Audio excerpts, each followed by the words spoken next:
Every day brings change, and the world puts on a new face.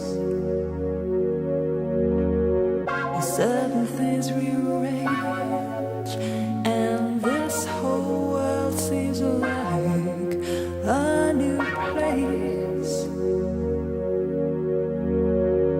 Secretly I've been tailing you like a fox that preys on a rabbit, and I knew that I was captured. What's this whole world coming to? Things just ain't the same. Anytime the hunter gets captured by the game.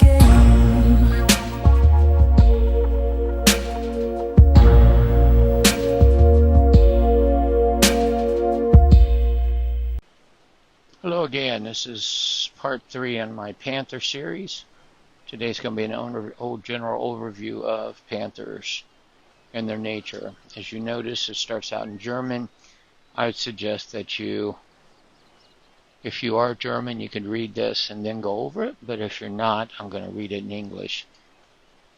Okay, concerning Tolunas, panthers and huntresses. Forest girls are something like social refugees. Let me make this slightly bigger for you. There we go. They do not or cannot submit to rulers of the city, a fixed order of gore.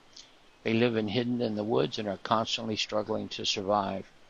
They are largely in harmony with nature, feeding on hunting or wherever they find the forest. Forest girls are often runaway Chikajira, free women who should have been married against their will. Sometimes women have been expelled from a city, rarely also prisoner of a tribe who then joined a tribe. Summarized, panthers are women who seek freedom and hope to find it in the dangerous forests of Gore. Now, what's interesting about this, there's more to it than that, but the name panther depends on the clothes. Forest girls hunt forest panthers and kill them for their skin. Forest girls often live in groups, but there are loners who also have not joined a tribe. Tribes themselves can be very small, but also contain up to 100 forest girls. Admission to a tribe is not easy. Sometimes tribes even demand that you kill another forest girl in a fight and then take her place. Of course, that cannot be implemented in Second Life in this way. That is why it's a strange applicant first has to prove she deserves freedom. The world pledge is not a humble servant. Foreign forest girls are not sisters. They are competitors for food and habitat. That is another tribe. Fights between tribes are not uncommon. They enslave, sell strange forest girls without hesitation. They also reveal the location of strange camps in consideration for certain considerations. Most Koreans, especially in the cities, do not believe that mysterious forest girls actually exist. They're almost a myth. They seldom leave the forest to make contact with the outside world. For example, to change things that do not exist in the forest, they trade in fur, honey, mushrooms, herbs, and everything they find in the forest. They like to exchange metal objects for this. For instance, arrowheads are particularly valuable to him. I do know there's a tribe in Gore, Second Life Gore, that travels around, and one of the objects they trade in is arrowheads. I've dealt with them. And a lot of other things, but arrowheads are big. They often trade secret places near the river, have secret places near the rivers. That's so they can travel up and down. When they display their furs or slaves for sale. When a trader comes by,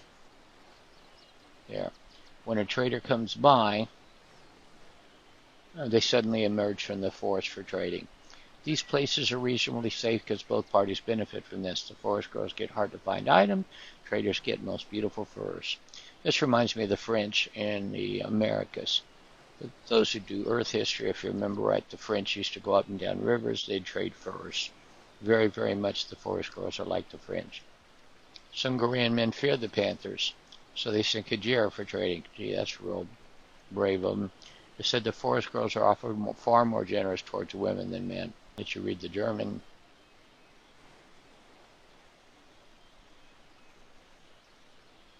Alright, forest girls, like most Koreans, are very suspicious of strangers.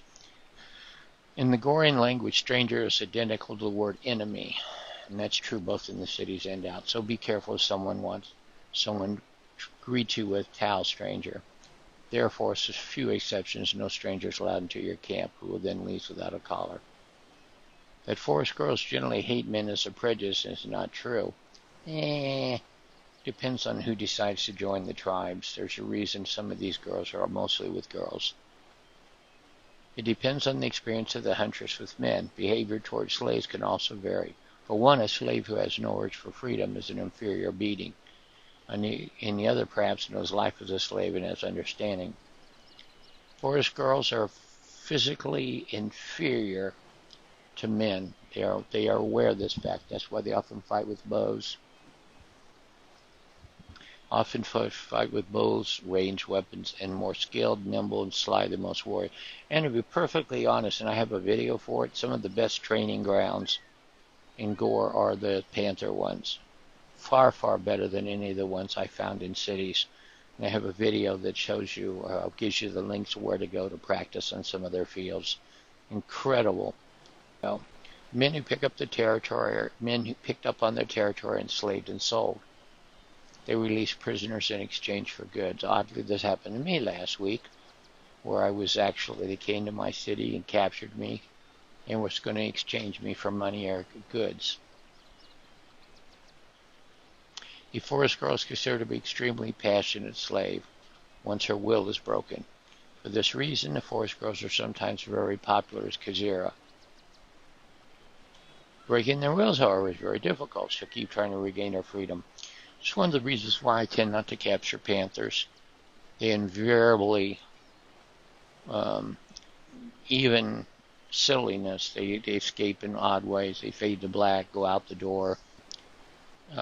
99 ways to leave your lover. There must be 99 ways to leave your lover. Man, da-da-da-da-da. Anyway, set yourself free. That's kind of what they're like. They'll find enough 100 ways to get out of there. Must be 99 ways to leave your lover. And that's kind of how they are. Okay, next video we'll deal with Panther tribes in German Gore.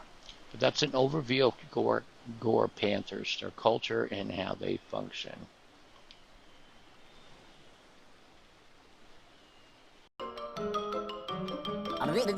That's all, folks.